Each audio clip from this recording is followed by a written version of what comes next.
বিএনপির মহাসচিব জনাব মির্জা ফখরুল ইসলাম আলমগীর গতকাল একটা সংবাদ সম্মেলন করেছেন। অনেক কথার মধ্যে সেখানে একটা বক্তব্য নিয়ে আমি দেখলাম অনেকেই আলোচনা করছেন সামাজিক মাধ্যমে। সেটা হলো তিনি নির্বাচনের সময়সীমা এক ধরনের বলার চেষ্টা করেছেন, সেটা জুলাই আগস্টের কথা। কেন উনি এটা বলছেন সেটা নিয়ে আলাপ করব, এবং আদতেই বিএনপি ঠিক ওই সময়ে নির্বাচন চাইছে কিনা সেটা নিয়ে কথা বলতে চাই। কিন্তু যেটা ঘটেছে সেটা হচ্ছে উনি এমন এক সময় এই কথাটা বললেন যখন তার দুদিন আগেই ভারতের সেনাপ্রধান, খুবই আনইউজুয়ালি ভারতের সেনাপ্রধান এই ধরনের পলিটিক্যাল ইস্যুতে কথা বলে না, কিন্তু তিনি বাংলাদেশ সম্পর্কে বলেছেন যে বাংলাদেশের সাথে সম্পর্ক স্বাভাবিকীকরণ হবে একটা নির্বাচিত সরকার হবার পর। তার আগে আমি সেটা নিয়ে ভিডিও প্রসঙ্গে আমি তার আগে বিবিসি বাংলার একটা রিপোর্ট ধরে দেখিয়েছি। সেখানে বাংলাদেশে নিযুক্ত সাবেক হাই কমিশনার ভিনা সিকরি এবং শ্রীরাধ দত্ত, একটা ইউনিভার্সিটি টিচার এখন, তিনি উভয়ই বাংলাদেশের নির্বাচনের সাথে ভারতের সাথে সম্পর্কের ব্যাপারে কথা বলেছেন, এবং সেখানে আওয়ামী লীগ যাতে পার্টিসিপেট করতে পারে সেই আলাপটাও তারা সামনে এনেছেন। ফলে ওই প্রেক্ষাপটে দাঁড়িয়ে যখন বিএনপি আজ এরকম কথা বলেছে, কেউ কেউ প্রশ্ন করার চেষ্টা করেছেন, আমি ফেসবুকে দেখলাম যে বিএনপি কি তবে ভারতের প্রেসক্রিপশনে চলছে? তাদের প্রেসক্রিপশন মেনেই বিএনপি নির্বাচনের সময়সীমা চাইছে? প্রশ্নটা জবাব দেওয়ার চেষ্টা করব বা আমার টেকটা বলার চেষ্টা করব। যেখানে যে সংবাদ সম্মেলন হয়েছে আগে, সেখানে কি বলেছেন জনাব মির্জা ফখরুল ইসলাম আলমগীর সেটা নিয়ে একটু কথা বলি। মির্জা সাহেব বলছেন, আমরা বারবার বলেছি নির্বাচিত সরকারের কোনো বিকল্প নেই, এটা গণতন্ত্রের জন্য সবচেয়ে গুরুত্বপূর্ণ বিষয়। আমরা মনে করি এবছরের মাঝামাঝি অর্থাৎ জুলাই আগস্টের মধ্যেই নির্বাচন সম্ভব। এ কারণে আমরা সরকার, নির্বাচন কমিশন ও রাজনৈতিক দলগুলোর প্রতি আহ্বান জানাচ্ছি, দেশের বৃহত্তর স্বার্থে এবছরের মাঝামাঝি সময়ের মধ্যে নির্বাচন অনুষ্ঠানের জন্য ব্যবস্থা নিতে পারি। তিনি আরও বলেন, নির্বাচন বিষয়ে প্রধান উপদেষ্টার যে বক্তব্য ছিল এই বছরের শেষের দিকে অথবা পরবর্তী বছরের অর্থাৎ 2026 সালের মাঝামাঝি সময়ে এ বিবেচনায় বিএনপি স্থায়ী কমিটিতে গতকাল আলোচনা হয়েছে। আমরা মনে করি এত বিলম্বিত করার কোনো কারণ নেই। আমরা মনে করি যেহেতু নির্বাচন কমিশন গঠন হয়ে গেছে এবং গভর্নেন্সের মধ্যে মোটামুটি একটা স্টেবিলিটি এসেছে, আগামীকাল বুধবার সংস্কার সংক্রান্ত কমিশনের প্রতিবেদন এসে যাবে, সুতরাং মনে হয় না আরও বিলম্বিত করার কোনো কারণ আছে। যত বিলম্ব হচ্ছে ততই রাজনৈতিক ও অর্থনৈতিক সংকট বৃদ্ধি পাচ্ছে। এখানে আরও দু একটা ব্যাপার এসছে, সেটা হলো সংসদ নির্বাচনের আগে স্থানীয় সরকার নির্বাচন। আমি মূল ইস্যুটাতে আসছি, তার আগে এটা নিয়েও দেখলাম যে বিএনপি মহাসচিব জবাব দিয়েছেন, কারণ অনেকেই এই আলাপ করছেন জাতীয় নির্বাচনের আগে স্থানীয় সরকার নির্বাচনটা করে ফেলার জন্য। এটা কোনোভাবেই তারা একসেপ্ট করবে না, খুব স্পষ্টভাবেই জানাচ্ছেন। মানে প্রশ্ন যেভাবে বলেছেন খুব কঠোর ভাষায়, সংসদের আগে স্থানীয় সরকার নির্বাচনের প্রশ্নই ওঠে না। So BNP is very tough about that. আমরা খেয়াল করব জাতীয় নাগরিক কমিটির দিক থেকে প্রধানত এই ধরনের দাবি করা হয়েছে। নট অনলি দ্যাট, সিভিল সোসাইটির পক্ষ থেকে কেউ কেউ এই দাবি করছেন, বিএনপি এটাকে স্পষ্টত নাকচ করে দিয়েছেন। আজকে আলোচনার জায়গা না, কিন্তু আমি এই ব্যাপারে এই চিন্তাটা নিয়ে আমি সহসাই কথা বলবো যে আসলে আগে এই নির্বাচনটা, স্থানীয় সরকার নির্বাচনটা করা সম্ভব কিনা বা পুরোটা করা উচিতও কিনা। আমি টিভি কয়েকটা টক শোতে অলরেডি বলে ফেলেছি, এটা একটু এক বাক্যে জানিয়ে রাখি যে পুরো স্থানীয় সরকার নির্বাচন জাতীয় নির্বাচনের আগে হওয়াটা আমার কাছে ব্যক্তিগতভাবে সঠিক বলে মনে হয় না। কেন সেটা নিয়ে পরে কথা বলবো। ঘোষণাপত্র নিয়ে তিনি কথা বলেছেন, তার কাছে একটা কপি এসছে মাহফুজ আলম উপদেষ্টা তার পক্ষ থেকে, কিন্তু যেন মির্জা ফখরুল জানাচ্ছেন যে অনেকের সাথেই কথা বলতে হবে, এটা তো দ্রুত করা যাবে না। এবার আসি নির্বাচনের সময়সীমা নিয়ে। তারা জুলাই আগস্টে নির্বাচন হওয়া সম্ভব বলে বলছেন, কারণ প্রায় সব ঘটনা, প্রায় সব প্রস্তুতি হয়ে গেছে, এটাই হলো যুক্তি। এখন ওই যে বললাম ভারতও তো একই ধরনের কথা বলছে, এখন সেটার সাথে মিলছে কিনা। আমি গতদিনই ভারতের সেনাপ্রধানের বক্তব্যের সূত্র ধরে জানিয়েছি, ভারতের মতো একটা দেশের পক্ষে এটা খুবই স্বাভাবিক যে তারা একটা নির্বাচিত সরকারের সাথে সম্পর্ক তৈরি করতে চাইবে। কারণ হলো এটা অর্থনীতির মতো, একজন ইনভেস্টার তার ইনভেস্টমেন্ট করেন একটা স্টেবল সরকার দেখে।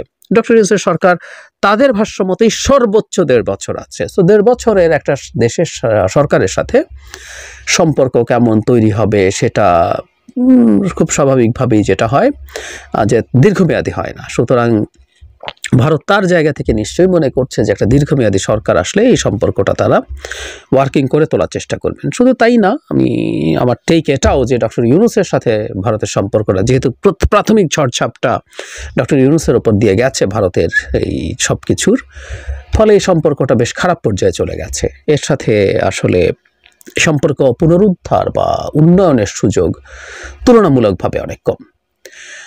এখন কেউ কেউ বলছেন ভারতের প্রেসক্রিপশন বিএনপি মানছে, মানে এটা সত্য যে ভারত যা চাইছে, ভারতের স্বার্থে চাইছে এবং বিএনপি স্বার্থে চাইছে। এখন প্রশ্ন হচ্ছে বিএনপি কি এই মাত্রই এরকম সময় নির্বাচন চাইছে? বিএনপি তো সরকার পতনের সাথে সাথে 3 মাসের মধ্যে নির্বাচন চেয়েছিল, পরে 6 মাসের কথা বলেছেন। আমার মনে পড়ে প্রথম জনাব মির্জা ফখরুল ইসলাম আলমগীর বলেছিলেন, তারপর জনাব সালাউদ্দিন আহমেদ বলেছিলেন, উনি ভারত থেকে ফিরে আসার পর 6 মাস। তারপর বিএনপি তার জায়গা থেকে সরে এসছে, যৌক্তিক সময়, প্রয়োজনীয় সময় দেবে এসব বলেছেন। এখন আবার এই জায়গায় এসছেন। সো বিএনপি আগেই নির্বাচন দ্রুত চেয়েছে, বা এই যে নির্বাচন করে বিএনপি, কেউ এটাকেও খুব সমালোচনা করেন। মানে আমরা দূর থেকে যদি দেখার চেষ্টা করি যে দলটা নির্বাচন দিলে এখন ক্ষমতায় আসবে আর সেরকম পরিস্থিতি আছে, সেই দলটা নির্বাচন চাইবে না কেন আমরা যদি সেটা বলি? বরং তারা যে সময়টার কথা বলছেন সেটাও তারা অপেক্ষা করেছেন, কিন্তু তারা চাইবেন না কেন? নির্বাচন চাওয়াই তো তার কথা।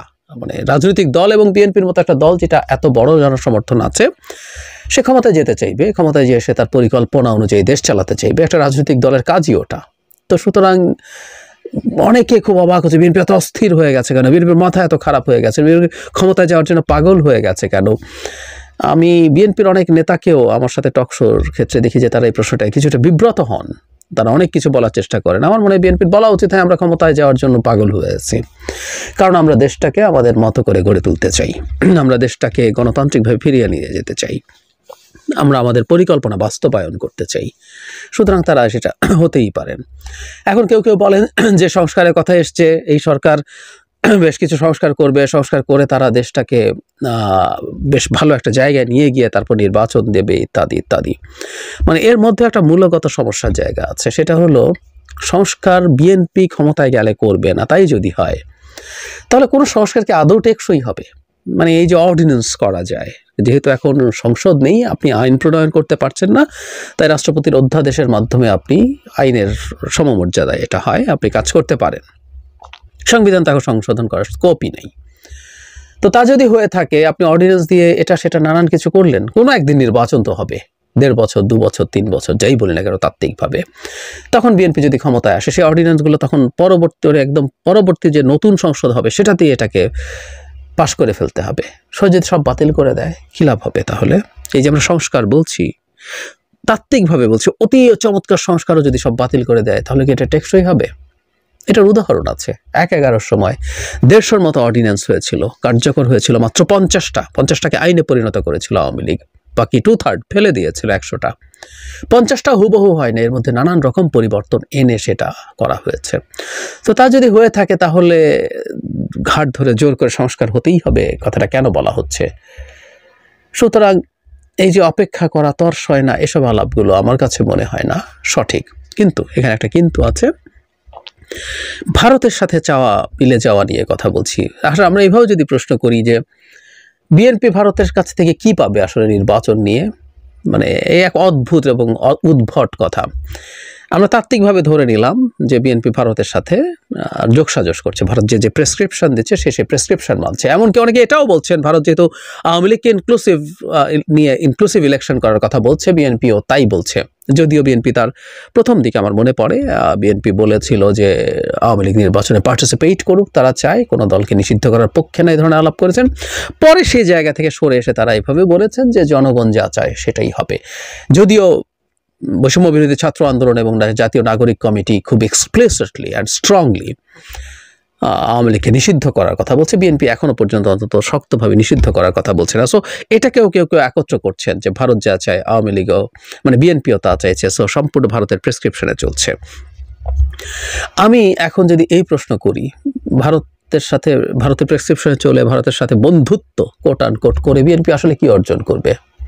মানে ভারত কি ডক্টর ইউনূস সরকারকে চাপ দিয়ে দ্রুত একটা নির্বাচন করিয়ে বিএনপিকে ক্ষমতায়, মানে নির্বাচন করালে বিএনপি ক্ষমতায় যাবে, ওই শেখ হাসিনার মতো জোর করে ক্ষমতায় পাঠাতে হবে না। সো ওই ক্ষমতা কি ভারতের আছে? ডক্টর ইউনূস ভারতের চাপ খেয়ে নির্বাচন দিয়ে দেবে, আমরা কি তাই মনে করি? কোনোভাবে মনে করি এই ভারত শেখ হাসিনার পতনের সাথে তার প্রায় সব গুরুত্ব এখানে হারিয়েছে, প্রভাব হারিয়েছে। এই সরকারের উপরে তো প্রভাব প্রায় শূন্যের কোঠায়। সরকার তার কিছু ওয়ার্কিং রিলেশনশিপ ডেভেলপ করতে চায়, কিন্তু এই সরকার যথেষ্ট কঠোরভাবে ভারতের আধিপত্যবাদের বিরোধী। সো ভারত বললেই নির্বাচন দিয়ে দেবে এবং ভারতের সেই চাপ দেওয়ার সক্ষমতা আছে।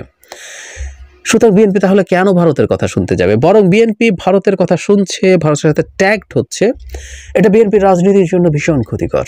বিএনপির মতো এত পুরনো বড় একটা রাজনৈতিক দলের এটা না বোঝার কি কোনো কারণ আছে? আমি মনে করি না কোনো কারণ আছে। তাহলে কি অর্জন করতে চাইছে বিএনপি ভারতের প্রেসক্রিপশনে চলে? আমি জানি না, মানে যারা এই দাবি করছেন তারা আসলে কি যুক্তিতে এটা বলছেন। একটা এই মুহূর্তে অন্তত, এই মুহূর্তে এবং আরও সামনে বেশ কিছু সময়, ভারত কোনো একদিন আবার বাংলাদেশে তার শক্তি নিয়ে ফিরে আসতে পারবে না তা বলছি না, কিন্তু এই মুহূর্তে তো তার ক্ষমতা নেই। আগামী 1, 2, 3 বছরে ভারতের কিছু হবে না। এবং ভারত যেসব উদ্ভট পাগলামি করছে, হাস্যকর পাগলামি করছে, সেগুলো করলে বাংলাদেশে তার গ্রাউন্ড আরও বেশি হারাতে পারে, বাংলাদেশের মানুষ আরও বেশি ভারত বিরোধী এবং বিদ্বেষী হয়ে উঠতে পারে। সো ভারতের সাথে ট্যাগড হয়ে বিএনপির কি কোনো অর্জন হবে? হতে পারতো। ওই যে বললাম যে বিএনপি ট্যাগড হয়ে সমালোচনা হলেও ভারতের বিরাট লেভারেজ আছে ডক্টর ইউনূসের ওপরে। ফোন করে মোদি ডক্টর ইউনূসকে বললেই ডক্টর ইউনূস সুরসুর করে